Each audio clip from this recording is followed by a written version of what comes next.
Hay libros que nos entretienen, otros que nos enseñan, y luego están los que nos sacuden, los que nos obligan a mirar donde no queremos. Hoy vamos a hablar de uno de esos libros incómodos, pero absolutamente necesarios, Aná, a las afueras de la cruz.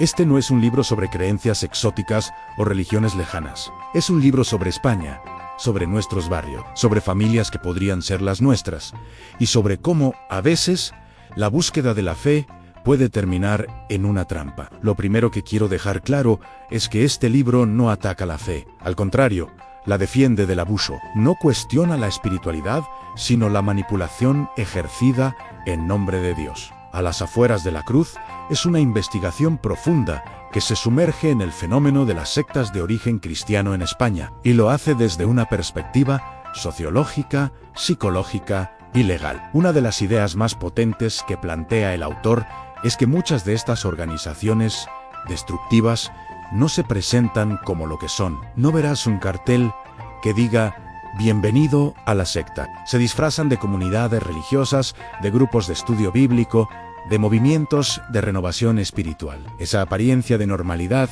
es su mejor arma, su principal escudo protector. Entonces, ¿dónde está la línea que separa una religión de una secta destructiva? El libro lo explica de forma muy clara. La diferencia no está en la creencia en sí, sino en la estructura de poder, mientras que una religión puede ofrecer una guía espiritual. Una secta destructiva busca el control absoluto del individuo. Su objetivo es anular el pensamiento crítico y exigir una subordinación total al líder o al grupo. La fe se convierte en una excusa para la dominación. En España, el fenómeno tiene particularidades interesantes. A diferencia de otros países, muchas de estas sectas de origen cristiano nacen en los márgenes del catolicismo tradicional. Algunas surgen como divisiones internas, otras como reinterpretaciones extremas de la Biblia, y otras como movimientos carismáticos que poco a poco se van cerrando sobre sí mismos hasta convertirse en estructuras autoritarias y asfixiantes. Pero, ¿cómo atrapan a la gente? ¿Cuál es su método? Aquí, el libro destapa uno de los mitos más comunes. No buscan a personas débiles o ingenuas en el sentido peyorativo. Buscan a personas en momentos de vulnerabilidad. Y seamos sinceros, ¿quién no ha pasado por un momento así? Una crisis personal, la pérdida de un ser querido, una ruptura sentimental, una enfermedad, la soledad o simplemente esa profunda búsqueda de sentido que todos experimentamos en algún momento de la vida. En ese instante de fragilidad, la secta aparece como la solución a todos los problemas. Ofrece una comunidad que te acoge, unas reglas morales claras que eliminan la incertidumbre y una explicación sencilla y reconfortante del mundo. Te ofrecen pertenencia, un propósito. El proceso de captación es increíblemente sutil. No te van a pedir que entregues tu vida el primer día. Todo lo contrario. Al principio, todo es afecto, atención, cariño, te sientes especial, elegido, llamado. Es una especie de bombardeo de amor. Y sin que apenas te des cuenta, empiezas a reorganizar toda tu vida en torno al grupo. Tus horarios, tus amistades, tus decisiones.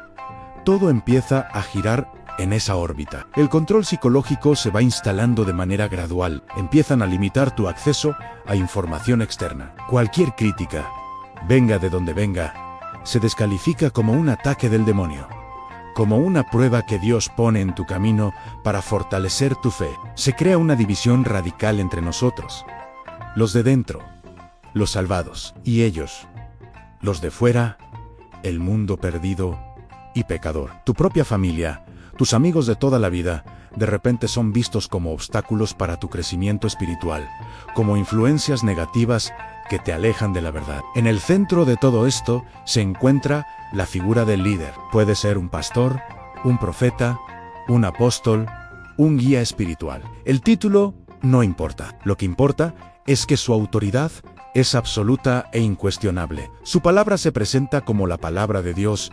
Por lo tanto, cuestionar al líder es cuestionar a Dios mismo, es una blasfemia. Esta dinámica crea un círculo de obediencia ciega, del que es casi imposible escapar. Las consecuencias para quienes caen en estas redes son devastadoras. El libro describe con detalle la pérdida de autonomía, el sentimiento de culpa constante, un miedo paralizante al castigo divino. La ansiedad, la depresión y, lo que es más grave, la ruptura total de la identidad. La persona deja de ser un individuo con sus propios sueños y deseos para convertirse en un simple instrumento de una supuesta misión superior. Tú, yo, se disuelve en el nosotros del grupo, y el impacto no se detiene en el adepto. El daño se extiende como una onda expansiva a todo su entorno. Familias rotas, padres que pierden el contacto con sus hijos, matrimonios que se desmoronan, personas que entregan sus ahorros, sus propiedades, sus herencias enteras al grupo, vidas enteras sacrificadas en el altar de la obediencia. Uno de los capítulos más frustrantes del libro es el que aborda las dificultades legales. Al operar bajo el paraguas de la libertad religiosa, estas organizaciones se mueven en un vacío legal muy peligroso. El abuso psicológico, la manipulación mental, a menudo no son reconocidos como delitos por la ley. Es muy difícil probar la coerción cuando las víctimas afirman que actúan por voluntad propia, una voluntad que en realidad ha sido secuestrada. ¿Hay esperanza? Sí, pero el camino es duro. La parte final del ensayo se centra en la importancia de la educación crítica, de la información y, sobre todo, del apoyo a las víctimas. Salir de una secta no es como dejar un club o cambiar de opinión. Es un proceso de deconstrucción y reconstrucción de la propia identidad. Es reaprender a pensar por uno mismo, a confiar en el propio juicio. Este proceso es largo, doloroso y casi siempre necesita acompañamiento profesional, tanto psicológico como social. Quiero insistir en el mensaje central de A las afueras de la cruz.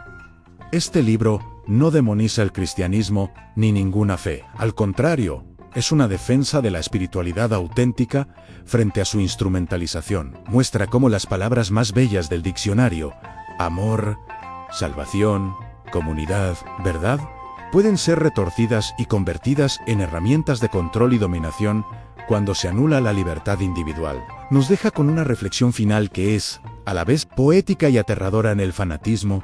No siempre grita, a veces reza en voz baja.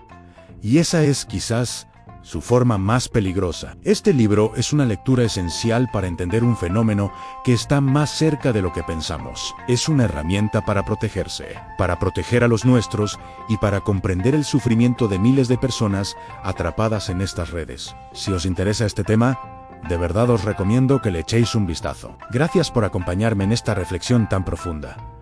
No olvidéis suscribiros para más análisis como este. Hasta la próxima.